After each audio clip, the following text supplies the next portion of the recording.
Hello YouTube, I'm Darkest101 and welcome to another Darkest101 review.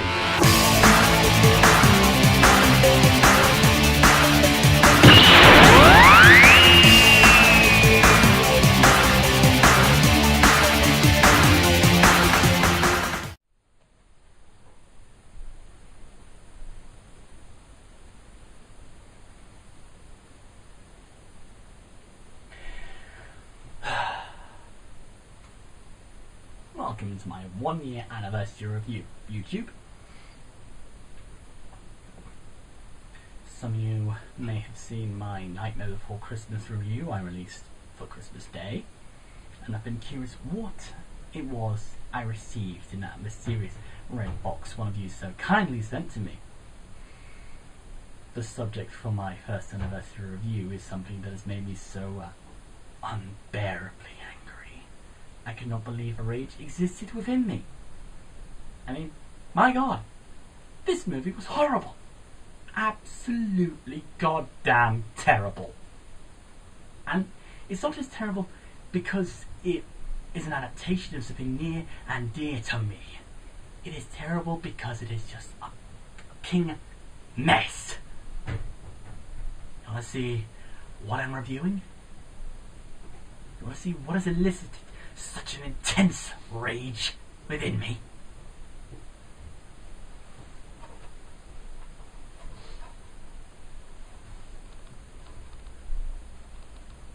Whichever sick bastard sent this to me is going to burn in the fires of hell.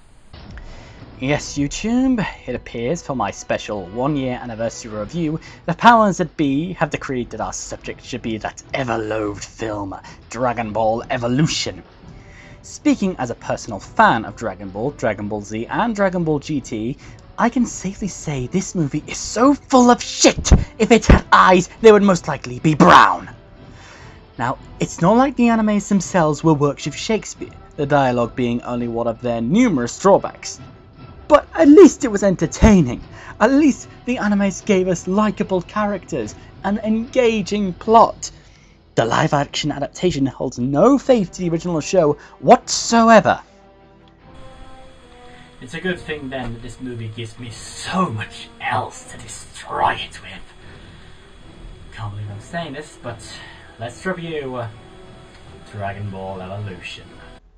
Now, and I can't believe I'm saying this, to the movie's credit, it does begin with a rather decent summary of the Dragon Ball anime, although I do feel I now have to add a counter to every error, big or small. In a time before many can remember, our planet faced its greatest challenge. A warlord named Piccolo came from beyond the stars, bringing darkness and chaos to our once peaceful world. Aided by his disciple Ozaru, the evil pair brought the human race to the brink of annihilation. Cities and countries crumbled beneath them. Countless lives were lost. But finally, a group of brave warriors created the Mafuba, a powerful enchantment that imprisoned Piccolo deep within the earth. With his master captured, Ozaru disappeared, and balance was slowly restored to our world. And so it has remained for thousands of years, until now. We then slaughtered by an obnoxious slow-motion shot of some weird-ass face before we cut to this. Excuse me, kid, but they're trying to shoot Dragon Ball Evolution here, and your face is kind of filling the frame here. Actually, this idiot in sheep's clothing with the inability to close his mouth properly is, are you sitting down for this, people? Goku. Wow, they look almost identical, don't they? The owner of the old man's voice from before then emerges, he being Goku's grandfather, Gohan. Now, to be perfectly honest, I do not have a problem with the casting of Gohan in this movie. I mean, he doesn't look exactly like his anime counterpart, but it does seem a fairly decent attempt on the casting crew. A much better job than he did for his grandson, I can tell you. But the man who plays Gohan has that whimsical charm but slightly aggressive sass you'd expect from Uncle in Jackie Chan Adventures, but considerably nicer. Goku and Gohan then have a bout of sparring practice about 7 feet off the ground. You know, as you do. It's an everyday thing. With the battle seemingly fairly one-sided in Gohan's favour. And who can be surprised when he's the one with the big fucking stick?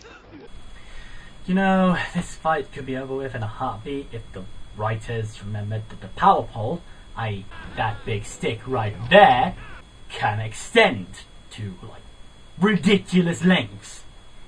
But, you know, they've got their heads so far up their asses, they can't remember their own name. They then drag the fight out for a little bit more when Goku tries to turn the tables on his grandfather by a... No, sir, no.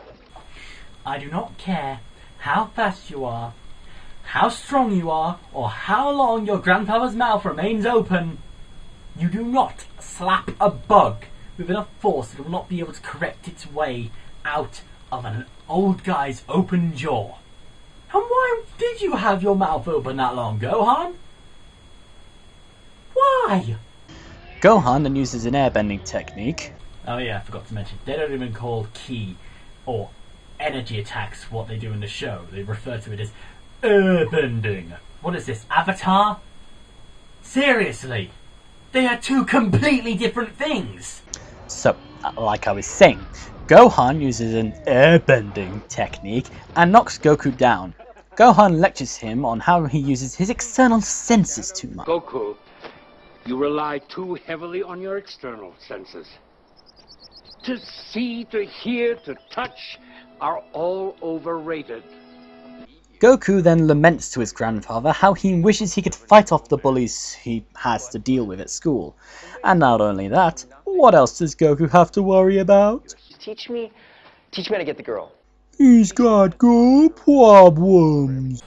Look guys, I'll admit, I am no Casanova, but this movie is pushing this crap way too far. I mean, in the anime, Goku didn't even know girls existed. And yet, in the movie, it's just... And Gohan, honestly, Goku had already crushed Gohan by this point. Although he did keep talking to his grandfather's Dragon Ball as if it was him. Speaking of Dragon Balls, surprise! Bet you didn't think you'd see one of those in this movie. Gohan then gives Goku the 4-star Dragon Ball as a birthday present and explains to Goku that there are 7 balls and that together the holder will be granted One perfect wish. Is there like a set definition for perfect wish? That's kind of vague, Gohan. Goku then takes his bike to school, which I'm not even surprised is called Orange Star High, and his bike is then subsequently wrecked by the bullies who torment him. When Goku tries to seek recompense, the bullies don't play ball. Make me pay, Geeko. I'm sorry, sir, but could you repeat what you just said? I believe I had something in my ear that made me believe you called one of the greatest anime protagonists of our time, Geeko. Come on, Geeko. Oh my fucking god, are you serious? Okay, I said this movie was bad, but I clearly didn't emphasize just how bad.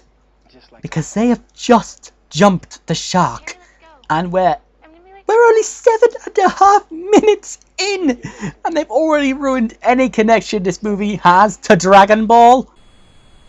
Wow. Just wow.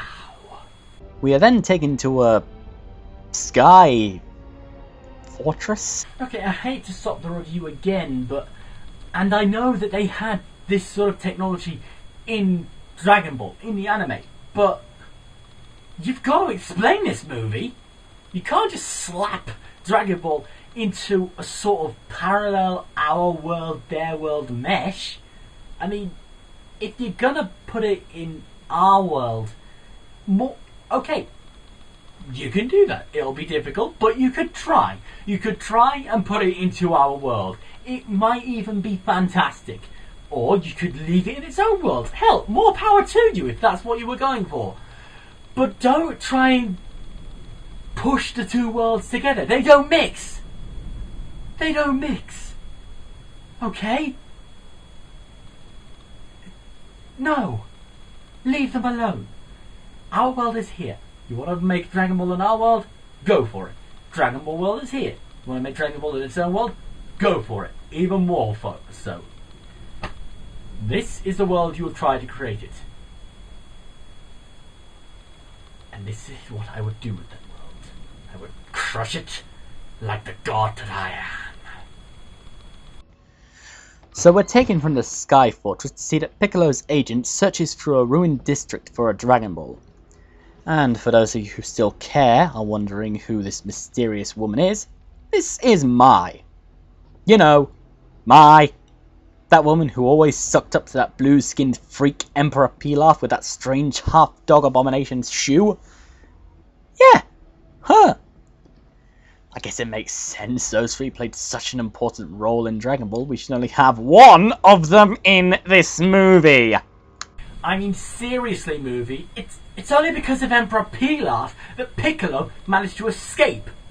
And they don't even show you Piccolo's escape in this movie. They're just like, fuck it, he's at the Mafu Bar. How? How is he out? Tell us! How? So anyway, Goku is invited by Chi-Chi to a party. Chi-Chi, by the way, is not the daughter of the Ox King in this movie, and yet still manages to live in a freaking palace. The bullies try to stop Goku from passing, but Goku has made a promise to his grandfather not to fight them, and so manipulates them into beating each other up. Meanwhile, Gohan has his house dropped on him by Piccolo as he searches for the Dragon Ball. Goku, somehow sensing his grandfather's plight, returns home to find him buried under the rubble. Gohan tells Goku to search for his teacher, Master Roshi, in the city of Paozu. Yeah, you see, Gohan's a little bit senile. When he said the city of Paozu, he meant the middle of the ocean. Right, movie? If you know what's good for you, you'll agree with me. Right? After Goku digs him out from under the rubble only to bury him again, he looks back at his home one last time before he's assaulted by this chick. Somebody stole my Prometheum orb. You have it. Promethea what? Yes, this unnamed assailant believes that Goku stole what she refers to as a Prometheum orb, namely the 5-star Dragon Ball. The woman reveals that she was in possession of the Dragon Ball when it was stolen from her father's company, Capsule Corp. Wait a second. Capsule Corp? Oh god, please. Don't tell me. Bulma breathes.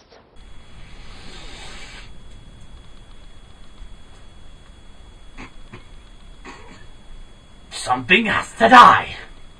Something has to die. Otherwise, I will go outside and I will kill everything. The people who made this movie clearly have no clue what they are doing. You heard right, my friends. This woman is indeed Bulma. The first of many casting choices I take issue with in this movie. Look, movie. I know you think you're doing an okay job, but no, you're not. This is abysmal. I mean, Bulma alone is the reason why this movie fucking sucks. In the anime, she was a teenage girl.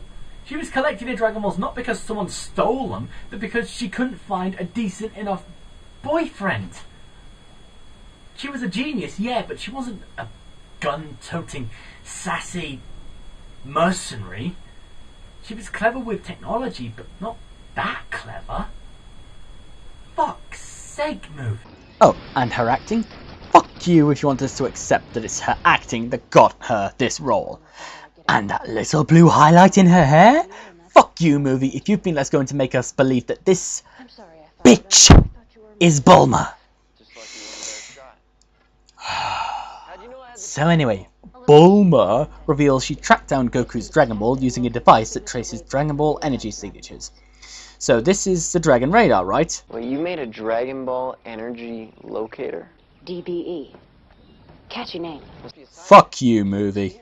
I'm sorry, okay? I know I keep stopping your review to harp on every little detail, but this movie is really starting to piss me off!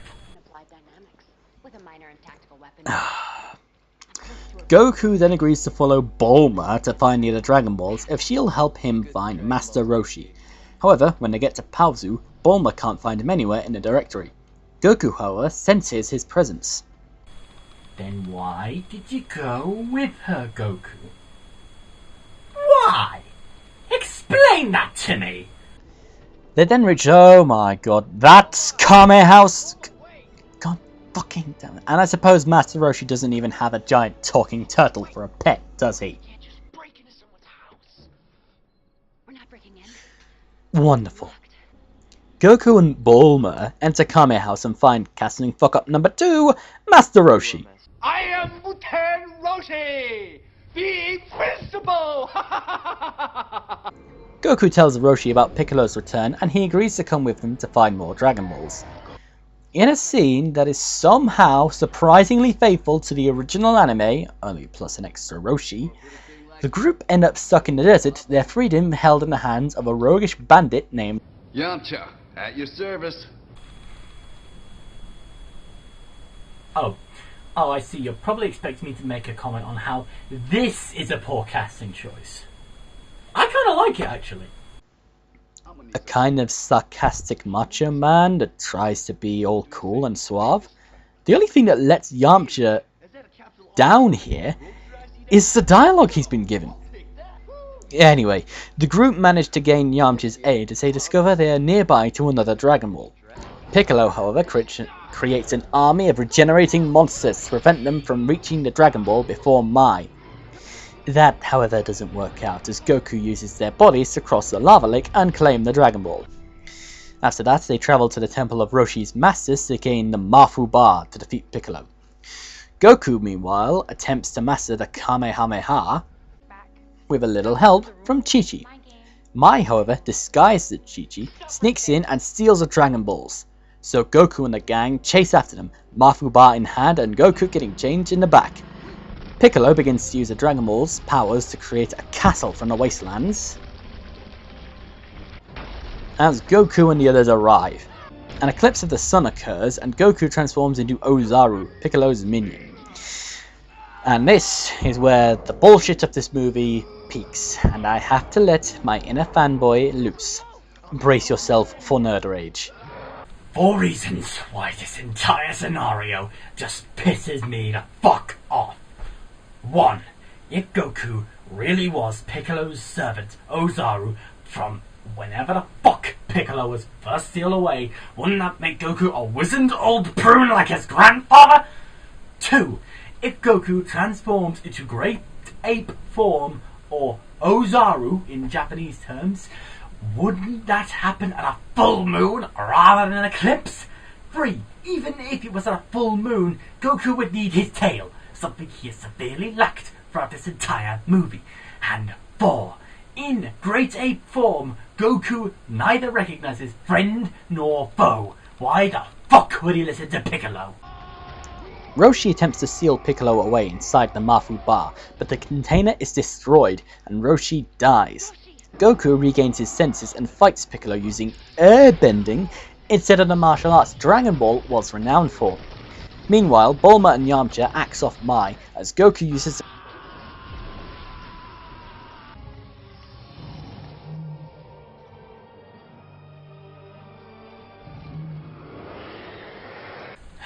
And that, ladies and gentlemen, is... The fuck is that?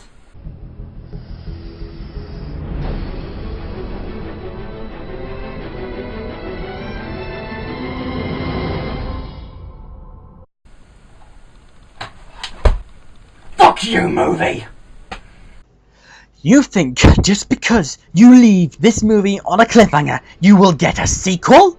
You think you did enough justice to Dragon Ball? You deserve a sequel?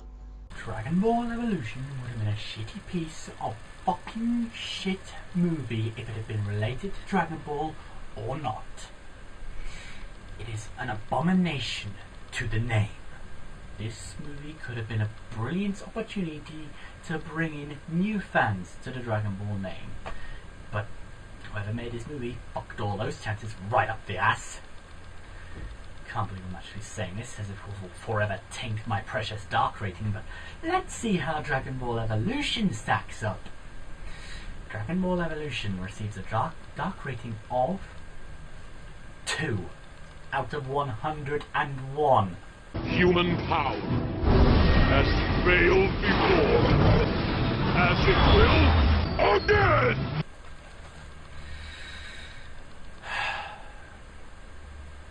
But yeah, thanks for sticking with me for a whole year, guys. If you have a suggestion for my next review, please drop it in the comment section below, on my Twitter, or any other way you can think to contact me. Hell, I don't care. Smoke fire, maybe. But I've been Darkest101. You have been watching Darkest101 Reviews. Thanks for watching. Good night, YouTube.